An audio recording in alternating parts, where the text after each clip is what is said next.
Hey everybody, it's Tim Miller with the Bulwark. I'm here with managing editor Sam Stein. We had some breaking news in the halls of Congress. We wanted to get to you, but first subscribe to the feed if you haven't. We're always on the ball for you when this stuff's happening. Mostly on the ball. Mostly on the ball. Mostly on the ball. We're on the ball. We're adjacent to the ball.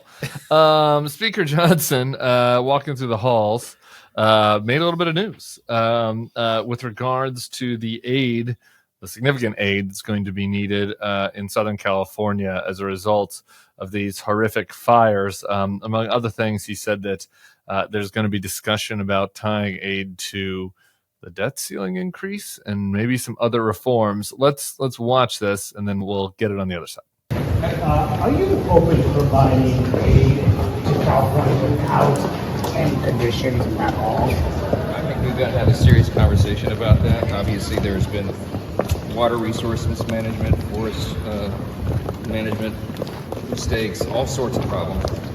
And it does come down to leadership, and it appears to us that state and local leaders were derelict in their duty in many respects. So that's something that has to be factored in. I think there should probably be conditions on that aid. That's my personal view. We'll see what the consensus is. I haven't had a chance to socialize that with any of the members over the weekend because we've all been very busy, but it'll be part of the discussion for sure. What about the debt limit increase? What about tying the debt limit increase to it? There's some discussion about that, but we'll see where it goes.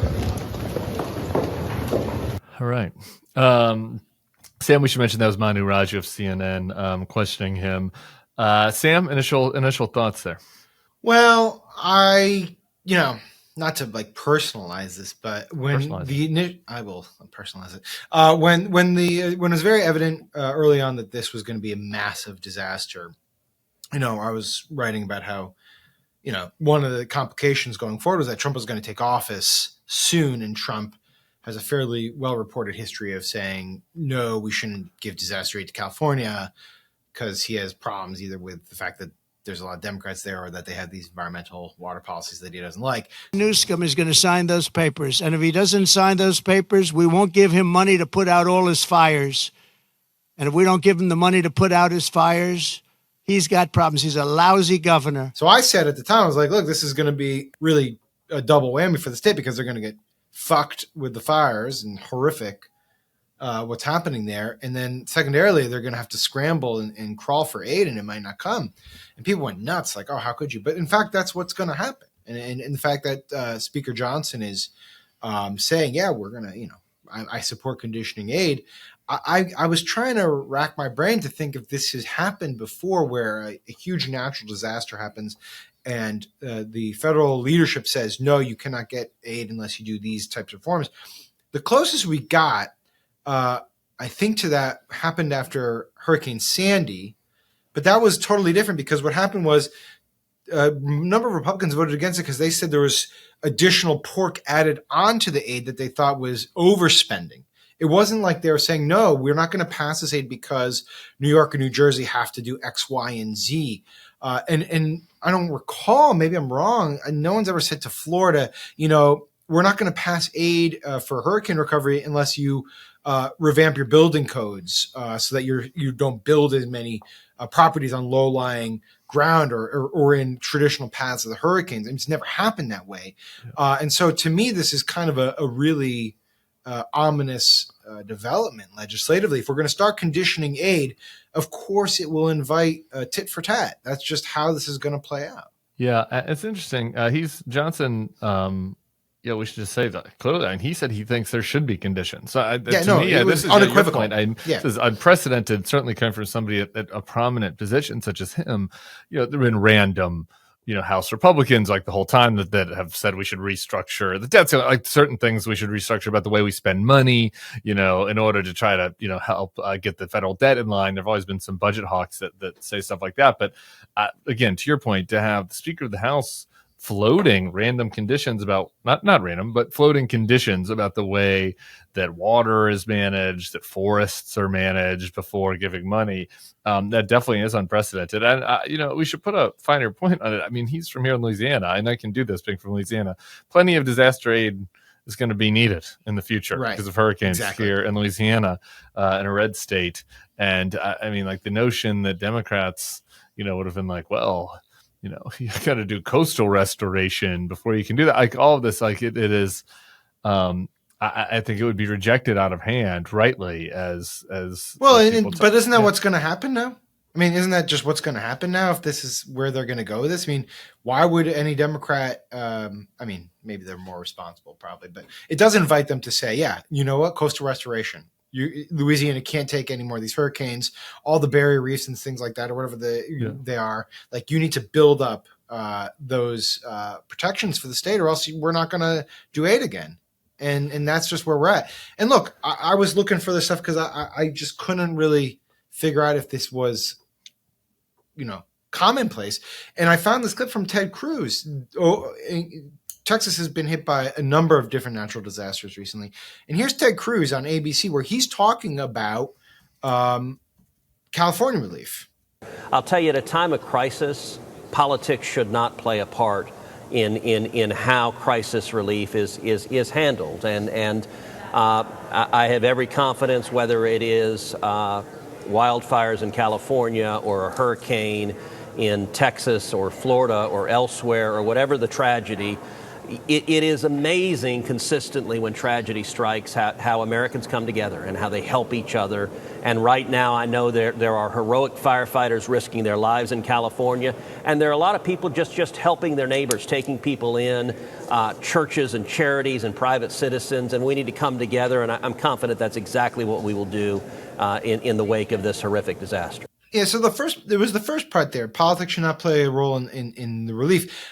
Look, that's Ted Cruz. Like, Ted Cruz was the one who was going against Sandy aid, but he was doing it because he thought pork was added on. He wasn't making conditions. So I don't know. This struck me as really a remarkable step for Johnson. I expect it from Trump. I get it. But when Ted Cruz is being the responsible one, that's really something. We should take this moment to have a moment of agreement with Ted Cruz that there are a lot of people out there doing real work. I've got a couple of my buddies are out there doing supply runs to the firefighters, and it's horrible. It's just unbelievable, horrible. The situation out there. I mean, we all know people who've been affected by this. Like, I have friends who've had to evacuate, family friends who've lost everything. Like, they're going to need help. Like, I think the Wall Street Journal put out $50 billion. It's going to be more than that. It's going to be the most expensive disaster relief in our nation's history. And the idea that we're going to, put that at risk because you need to, get California's water policies changed is. Yeah. So I want to go over both of those conditions just really quick, because I think there's something to be said about both of them. One is firstly, conditioning to the water resource mismanagement or the forest mismanagement as alleged by Mike Johnson. I mean, the forest mismanagement in particular, it is something that has been highlighted in a bipartisan fashion. I think it's interesting. He's like trying to take a hit there about how it's like these local liberals have been screwing this up. And it's like, look, I did an interview. People can go find it on this feed with Liz Weil, who has been covering this for ProPublica and New York Times and New York Magazine for a while now. And it's like about half of the forests in California are federally managed. Right. Mm-hmm. And this, the lack of dealing with the brush or this forest management strategy, whatever you want to call it, has been consistent across the Biden administration, Trump administration, Obama administration, Bush administration, and people have been raising the alarm. So sure, like using a moment like this to say, like, we have to get serious about managing the forests differently. Right. I'm for that. I'm for that. I'm for listening to experts that have different views about the water resource management. That can be a separate bill. That could be guidance from the Department of Interior. Actually, the Trump administration will have a lot of say over this. They have actually more control over the forest than the state of California does. You can do all of that without saying, wait, no, Altadena, we're not going to give you the aid that you need for recovery for the people that are suffering, until the smelt fish is dealing with, right? Like there are ways to deal with this correctly and ways to treat it as if it's like a hostage. You're holding people hostage. Yeah, no, 100%. And look, I think California will have plenty of incentives to try to reconsider and reimagine how they manage fires and how they manage the forest and how they manage the water. Even if they were to get, the disaster relief, there is an obvious incentive to not have this happen again. I think part of the issue here, of course, is that to a degree, and you can hear from the firefighters and the professionals in there, no matter how you manage the water in the situation, it's unclear that this type of fire could have been suppressed, right? I mean, it's just a historic dry season, massive winds. It's beyond the capacity of the current firefighting system that they have in place. But again, to your point, you don't hold people's livelihoods in hostage. They've just lost their houses. They've lost all their memories. You got to take care of your citizens. The other proposal there, the debt limit, I think is also just worth talking about, though, just because it's so cynical. It's so cynical. Right. And what the obvious the play there is something he needs the votes. Right. It's just he needs their votes. Yeah. Trump, this is actually, in this case, Johnson is actually, that is a shot across the bow at the budget hawks in his own party, right? That it's like, I dare you, Chip Roy, to vote, because Trump wants the debt ceiling raised. Right. It's Republicans that are preventing that from happening, actually, within the conference. And he's like, look, if I tie this to California relief, it's going to make it harder for maybe Democrats to vote against it. Maybe Democrats will just go for it. Maybe Republicans do. And so that it's just that is just a straight cynical attempt. Well, this might be crafty on his part, right? He needs the votes. He knows he's got 40 or so members who will never vote to raise the debt limit. And so if he can tie the two together, he can siphon off some Democrats from California, and maybe a few of those 40 will say, you know what, I don't want to look like I'm voting against disaster relief, and voila. You got the debt limit. You got the numbers. Yeah. So anyway, that will be interesting to watch. Okay. Any other final thoughts on this, Sam? No, just going to keep monitoring it. Obviously, horrible situation. I know that everyone's on edge for tonight when the winds pick up. So let's just hope it doesn't get worse.